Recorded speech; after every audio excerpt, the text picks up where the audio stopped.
حضرت حضور علیہ السلام اپنی سواری دراز گوش کے ساتھ اور کچھ پینے کی مشروبات کے ساتھ تشریف لے جا رہے تھے تو دیکھا ایک بستی جو کہ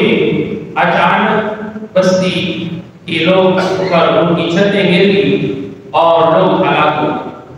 آپ نے ان کی ہلاکت کو دیکھ کر رب ذوالجلال کی بارگاہ میں عرض کیا اللہ کس طرح دوبارہ زندہ ہوں گے؟ اللہ تبارک و تعالی جل شانہ نے حضرت حضور علیہ السلام کی حال میں موت عطا کی، یعنی یہ صبح کا وقت تھا، درحال کے 100 سال گزر گئے۔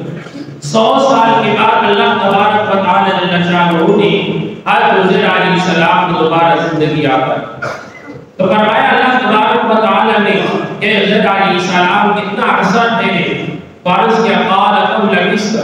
قال لبثت یوما او بعد یوم، ایک دن یا آدھا دن، یعنی آپ کا خیال تھا کہ صبح کے وقت میرا نزول ہوا تھا اور شام اب ہو گئی، حالانکہ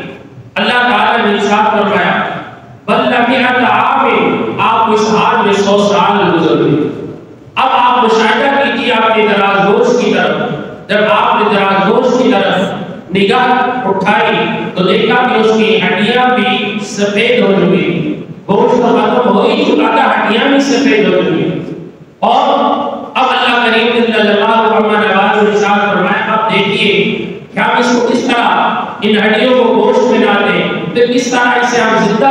کرتے ہیں۔ پھر اللہ تبارک و تعالیٰ نے آپ کی آنکھوں کے سامنے اس دراز گوشت پر اللہ کے حکم سے گوشت ملا، پھر گوشت ملنے کے بعد وہ سب اپنے اپنے اعضاء اپنی جگہ پر متصل ہو کے مل گئے، اور پھر اللہ تعالیٰ کے حکم سے وہ دراز گوشت نکلنے لگا۔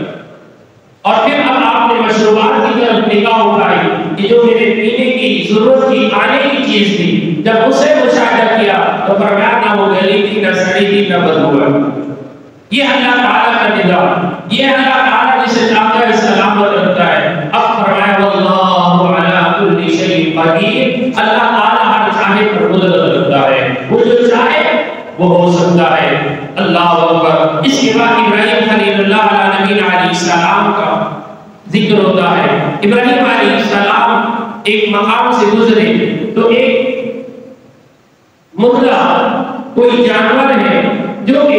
کبھی اسے درندے آتے کھا کے چلے جاتے، جب درندے کھا کے چلے جاتے تو پرندے آ جاتے اسے کھا رہے ہوتے۔ تو اب اللہ کی بارگاہ میں عرض کے پاک پروردگار مجھے علم ہے تو دوبارہ زندگی عطا کرے گا، لیکن اے پاک پروردگار مجھے علم یقین ہے کہ میں آنکھوں سے دیکھ کر اس کا مشاہدہ کر لوں کہ کس طرح وہ زندگی عطا فرماتا ہے۔ تو جس طرح کہا جاتا ہے میں نے یہ واقعہ تو سنا ہے لیکن میں دل کو اطمینان کے لیے اس بات کو دوبارہ سننا چاہتا ہوں۔ تو فرمایا اللہ تبارک و تعالیٰ نے وَإِذْ قَالَ إِبْرَاهِيمُ رَبِّ أَرِنِي، فرمایا ابراہیم علیہ السلام 4 پرندے لے لو۔ حضرت ابراہیم خلیل اللہ علیہ نبی علیہ السلام نے 4 پرندے لے، مور، مرغ اور کوا۔ فرمایا کہ 4 پرندوں کو سروں اپنے پاس رکھ لیا اور ان کے گوشت کو ٹکڑے ٹکڑے کر دیا اور مختلف پہاڑوں پر جا کر اس کے گوشت کے ٹکڑوں کو رکھ دیا۔ اب اللہ کریم جل جلالہ نے ارشاد فرمایا اب ان کی بولی میں، ان کی آواز میں انہیں آپ اپنے پاس بلائیے۔ اللہ اکبر سمیع الرب، اللہ کے حکم سے ان کا گوشت خود ہی اللہ کے حکم سے چلتا ہوا آیا اور اپنے ساتھ ان کے ساتھ پیوست ہو گئے اور اللہ کے حکم سے وہ زندہ ہو گئے اور اپنی پاؤں سے چلنے لگے اور بولنے لگے۔ اب اللہ کریم جل جلالہ نے فرمایا کہ اے ابراہیم علیہ السلام ہم ہر چاہے پر قدرت رکھتے ہیں، اور پھر فرمایا اللہ تبارک و تعالی اے پاک پروردگار مجھے علم بھی یقین تھا، اب عین الیقین میں ہو گیا اور حق الیقین ہے کہ تو بے